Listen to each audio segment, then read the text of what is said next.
ጤና ይስጥልን። ይህ የፈጠነ ሚዲያ ነው። የሰዓቱን ዜና ይዤ ቀርብ ያለው ከዜናዎቹ ጋር ፈጠነ ጌታው ነኝ። በቅድሚያም አበይት ርዕሶቹን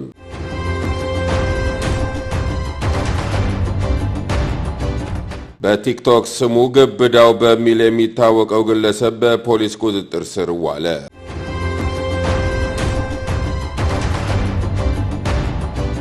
በጋምቤላ ከተማ የሞተር ሳይክል እንቅስቃሴ የታገደ ሲሆን የንግድ ተቋማት የሥራ ሰዓትም ተገደበ።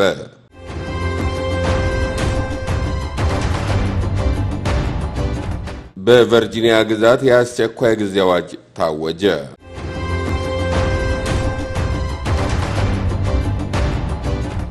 በሰሜን ምዕራብ ዲሲ በተተኮሰ ጥይት 5 ሰዎች ቆሰሉ። የሚሉት የአርዕስተ ዜናዎቻችን ናቸው። ሌሎችንም ዜናዎች አካተናል። አብራችሁ እንድትቆዩ በአክብሮት እንጋብዛለን። በቀጥታ ወደ ዜናዎቹ እናመራለን።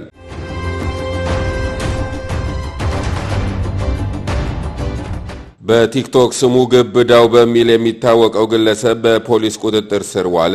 ሴቶችን በሚጠጡት መጠጥ አደንዛዥ ዕፅ በመጨመር ያልተገባ ድርጊት እንዲፈጽሙ በማድረግና በመቅረጽ በማህበራዊ ሚዲያ ላይ በማሰራጨት ተጠርጥረዋል። የአዲስ አበባ ፖሊስ ማህበራዊ ሚዲያን በመጠቀም ከሀገሪቱ ባህልና እሴት ውጪ የሆኑ ተግባራትን ሲፈጽም የነበረውን ግለሰብ ዳዊት ወይም ግብዳው የተባለ ተጠርጣሪን በቁጥጥር ስር መዋሉን አስታውቋል። ፖሊስ ባደረገው ማጣራት ተጠርጣሪው ሴት እህቶችን ወደ መዝናኛ ቦታዎች በመውሰድ በሚጠጡት መጠጥ ውስጥ አደንዛዥ ዕፅ በመጨመር ያልተገባ ድርጊት እንዲፈጽሙ በማድረግና በምስል በመቅረጽ ምስሉን በማህበራዊ ሚዲያ ወይም ቲክቶክ በማሰራጨት ወንጀል ተጠርጥሯል። ፖሊስ ከዚህ ቀደም መሰል እርምጃዎችን ሲወስድ ተጠርጣሪው ለረጅም ጊዜ ከአዲስ አበባ በመውጣት በቢሾፍቱ አካባቢ ተሸሽጎ የቆየ ቢሆንም በተደረገው ጥብቅ ክትትል ጥር 14 ቀን 2018 ዓ.ም በቦሌ ክፍለ ከተማ ወረዳ 4 ወይም ወርቅ ማዕድን ተብሎ በሚጠራ አካባቢ በቁጥጥር ስር ውሏል። የአዲስ አበባ ፖሊስ ጠቅላይ መምሪያ በህብረተሰቡ ባህልና ወግ ላይ ጥቃት በሚሰነዝሩ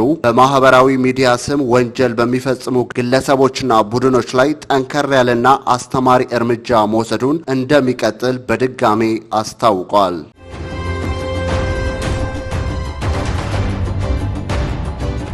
በጋምቤላ ከተማ የሞተር ሳይክል እንቅስቃሴ የታገደ ሲሆን የንግድ ተቋማት የሥራ ሰዓትም ተገደበ። የጋምቤላ ከተማ አስተዳደር በከተማው ያለውን ወቅታዊ የጸጥታ ሁኔታ አስመልክቶ ከመንግስት የጸጥታ አካላት ጋር በዝርዝር ከተወያየ በኋላ የተለያዩ ውሳኔዎችን ማስተላለፉን አስታውቋል። ከተማ አስተዳደሩ የህዝቡን ደህንነት በዘላቂነት ለማረጋገጥ አስፈላጊ ናቸው ያላቸውን አዳዲስ መመሪያዎች ጥር 15 ቀን 2018 ዓ.ም ጀምሮ ተግባራዊ እንዲሆኑ ወስኗል። በአስተዳደሩ ውሳኔ መሰረት ማንኛውም የመንግስትም ሆነ የግል ሞተር ሳይክል ከነገ ጀምሮ ላልተወሰነ ጊዜ በከተማው ውስጥ ማሽከርከር በጥብቅ የተከለከለ ሆኗል። የትራንስፖርት አገልግሎትን በተመለከተ በከተማው የሚገኙ ባጃጆች ከጠዋቱ 1 ሰዓት እስከ ምሽት 1 ሰዓት ድረስ ብቻ አገልግሎት እንዲሰጡ የተወሰነ ሲሆን ከምሽቱ 1 ሰዓት በኋላ መንቀሳቀስ እንደማይችሉ ተገልጿል። ከዚሁ ጋር ተያይዞ በከተማው የሚገኙ ሆቴሎችና ግሮሰሪዎች አገልግሎት መስጠት የሚችሉት እስከ ምሽቱ 2 ሰዓት ድረስ ብቻ መሆኑን የከተማው አስተዳደር አስታውቋል። እነዚህን የወጡ መመሪያዎች ጥሶ በሚገኝ በማንኛውም ግለሰብ ላይ አስተዳደሩ ጥብቅ እርምጃ የሚወስድ መሆኑን በማሳሰብ ነዋሪዎችና የንግድ ማህበረሰቡ ውሳኔውን አክብረው እንዲንቀሳቀሱ ጥሪ አቅርበዋል።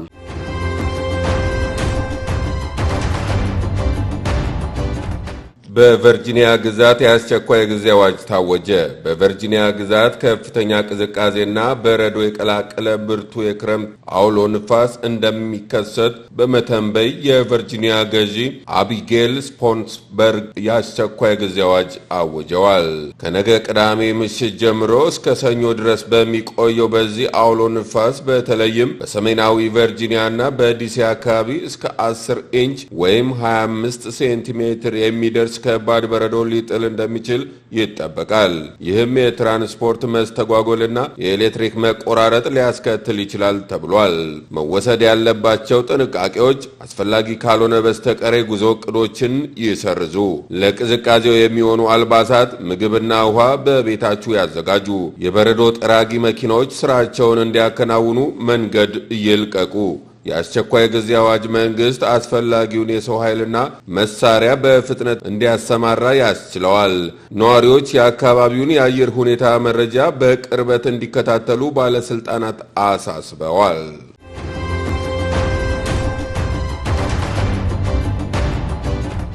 በሰሜን ምዕራብ ዲሲ በተተኮሰ ጥይት 5 ሰዎች ቆሰሉ።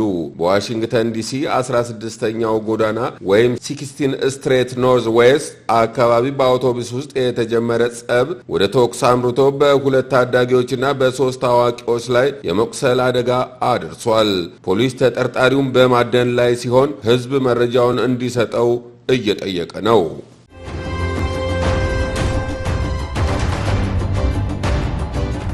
አሜሪካ ከዓለም ጤና ድርጅት በይፋ ወጣች። አሜሪካ ከዓለም ጤና ድርጅት ወይም WHO አባልነቷን ለማቋረጥ የጀመረችው የ1 ዓመት የጊዜ ገደብ ጥር 14 ቀን 2018 ዓ.ም በይፋ ተጠናቆ ከአባልነት መውጣቷ ተነገረ።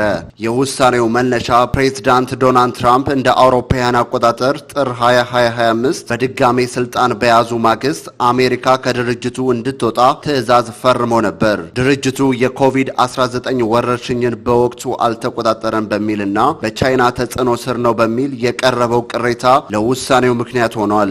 አሜሪካ ለድርጅቱ ትልቅ የገንዘብ ድጋፍ አድራጊ ሀገር ነበረች። አሁን ግን ይህ በቢሊዮን የሚቆጠር ዶላር የሚገመት ድጋፍ ሙሉ በሙሉ ይቆማል። የዓለም ጤና ድርጅት በበኩሉ አሜሪካ ከአባልነት ከመውጣቷ በፊት ያለባትን የ2 ዓመት የአባልነት ክፍያ ወደ 260 ሚሊዮን ዶላር ገደማ እንድትከፍል እየጠየቀ ይገኛል። የጤና ባለሙያዎች አሜሪካ መውጣቷ ዓለም አቀፍ የጤና ደህንነትንና እንደ HIV ኤድስ እና ፖሊዮ ያሉ በሽታዎችን ለመከላከል የሚደረገውን ጥረት አደጋ ላይ ሊጥል ይችላል የሚል ስጋት እንዳለ ገልጸዋል።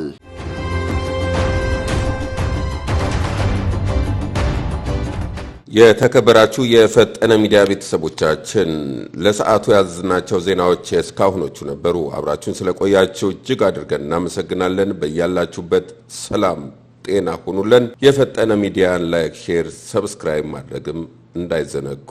ጤና ይስጥልን።